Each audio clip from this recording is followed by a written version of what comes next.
जय हिंद। आज के वीडियो में विश्लेषण करेंगे भारत के वर्तमान राष्ट्रपति द्रौपदी मुर्मू का जीवन परिचय।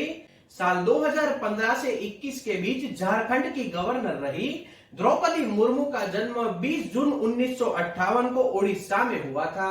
उनकी पढ़ाई भुवनेश्वर की रामादेवी वुमेन्स कॉलेज में पूर्ण हुई। वह स्नातक है। उनके पति श्यामचरण मुर्मू अब जीवित नहीं है। द्रौपदी मुर्मू आदिवासी जातीय समूह संथाल के संबंध रखती है।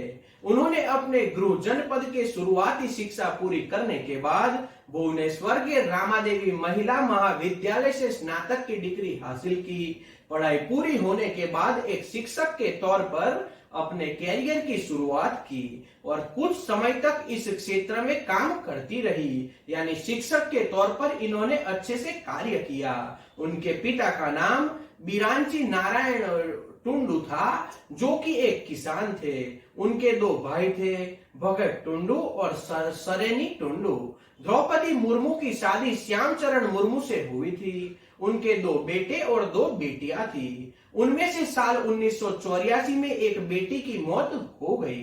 द्रौपदी मुर्मू का बचपन बेहद अभावों और गरीबी के बीच बीता था, लेकिन अपनी स्थिति को उन्होंने कभी भी नहीं देखा और मेहनत से खूब आगे बढ़ी। उन्होंने भुवनेश्वर के रमादेवी वुमेन्स कॉलेज से स्नातक की डिग्री पूर्ण की और उसके बाद अपनी बेटी को पढ़ाने के लिए वह शिक्षिका बन गई, यानी टीचर बन गई, क्योंकि अपनी बेटी को वो पढ़ाना चाहती थी। द्रौपदी मुर्मू की स्कूली पढ़ाई गांव में पूर्ण हुई। साल 1969 से 73 तक वह आदिवासी आवासीय विद्यालय में पढ़ी थी। इसके बाद स्नातक करने के लिए उन्होंने भुवनेश्वर के रामादेवी वुमेन्स कॉलेज में दाखिला ले लिया।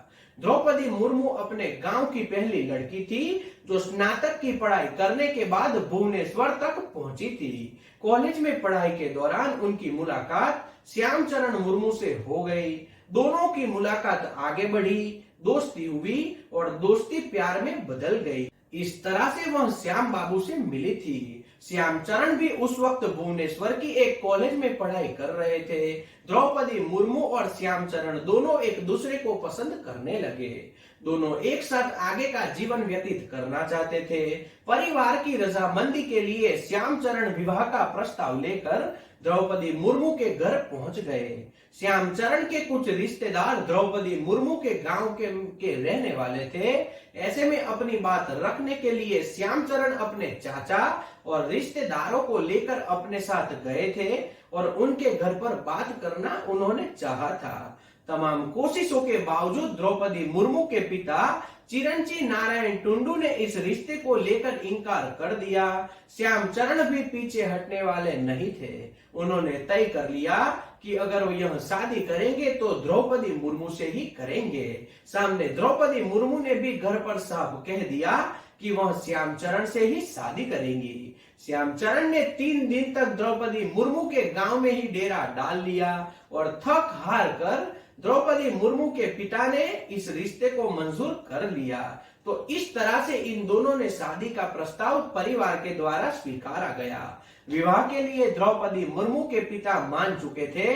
अब श्यामचरण और द्रौपदी मुर्मू के घर वाले दहेज की बातचीत को लेकर साथ में बैठे। इसमें तय हुआ कि श्यामचरण के घर से द्रौपदी मुर्मू को एक गाय, एक बैल और 16 जोड़ी कपड़े दिए जाएंगे। दोनों के परिवार इस पर सहमत हो गए। दरअसल द्रौपदी मुर्मू जिस संथाल समुदाय से वास्ता रखती है, उसमें लड़की के घर वालों को लड़कों की तरफ से दहेज दिया जाता है। कुछ दिन बाद श्यामचरण और द्रौपदी मुर्मू का विवाह करवा दिया गया। इस तरह से इन दोनों ने विवाह रचाया। अब इनका राजनीतिक कैरियर जानते हैं। राजनीति में आने से पहले द्रौपदी मुर्मू एक शिक्षक के तौर पर अपने कैरियर की शुरुआत कर चुकी थी। उन्होंने 1979 से 83 तक सिंचाई और बिजली विभाग में जूनियर असिस्टेंट के रूप में कार्य किया। इसके बाद 1994 से 1997 तक उन्होंने ऑनरेरी असिस्टेंट टीचर के रूप में भी कार्य किया। सन 1997 में उन्होंने पहली बार चुनाव लड़ा और ओडिशा के रायरंगपुर जिले में पार्षद चुनी गई। इसके बाद वह जिला परिषद की उपाध्यक्ष भी बनाई गई। वर्ष 2000 में विधानसभा चुनाव लड़ी और रायरंगपुर विधानसभा से विधायक चुने जाने के बाद उन्हें विजद और भाजपा गठबंधन वाली सरकार में स्वतंत्र प्रभार का राज्य मंत्री बनाया गया। पहली ही बार में उन्हें राज्य कक्षा का मंत्री बनाया गया था।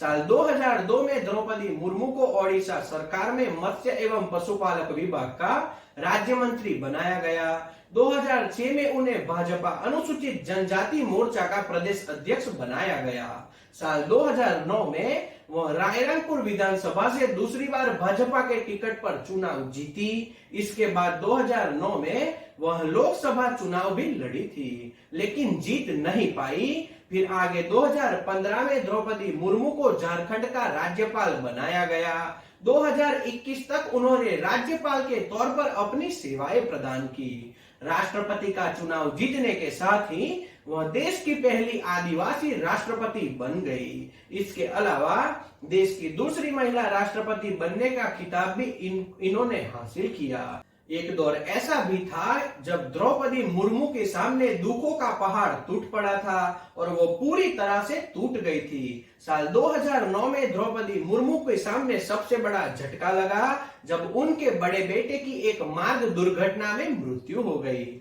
जब उस दौरान उस बेटे की उम्र मात्र 25 वर्ष थी। ये सदमा झेलने के लिए उनको बेहद मुश्किल हुई। इसके बाद वर्ष 2013 में उनके दूसरे बेटे की भी मृत्यु हो गई। फिर 2014 में उनके पति का भी देहांत हो गया। ऐसी स्थिति में द्रौपदी मुर्मू के लिए खुद को संभाल पाना बेहद मुश्किल था। हालांकि उनके जानने वाले कहते हैं कि वह हर चुनौती को डील करना अच्छे से जानती है।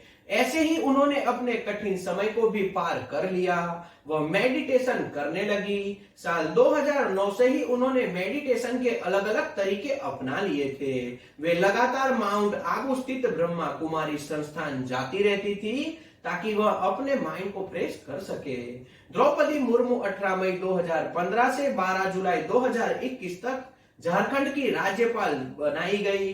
द्रौपदी मुर्मू भाजपा दल की ओर से ओडिशा में बनी गठबंधन सरकार में भी मंत्री रह चुकी है। झारखंड के प्रदेश बीजेपी अध्यक्ष और कोडरमा के सांसद रविंद्र राय का कहना था कि बीजेपी के नेतृत्व में बनी एनडीए सरकार ने देश के आदिवासी समुदाय को उनका हक देने के लिए एक प्रयास किया और उस प्रयास के तहत आदिवासी महिला नेता को राज्यपाल बनाया गया। इससे पूरे देश में ही नहीं बल्कि विश्व में अच्छा संदेश जाएगा। राज्य के पूर्ण सीएम हेमंत सोरेन ने भी द्रौपदी मुर्मू को राज्यपाल बनाए जाने का स्वागत किया था और कहा था कि यह केंद्र सरकार का अच्छा कदम है। द्रौपदी मुर्मू से पहले झारखंड के गठन के बाद 15 नवंबर 2000 को प्रभात कुमार यहाँ के पहले राज्यपाल बने। उनके बाद BC Pandey, M Ram Jois, Ved Marwah, Syed Sibtey Razi, K Shankar Narayanan, MOH Farooq और डॉक्टर सैयद अहमद यहाँ के राज्यपाल रह चुके हैं। उनके बाद द्रौपदी मुर्मू को राज्यपाल बनाया गया।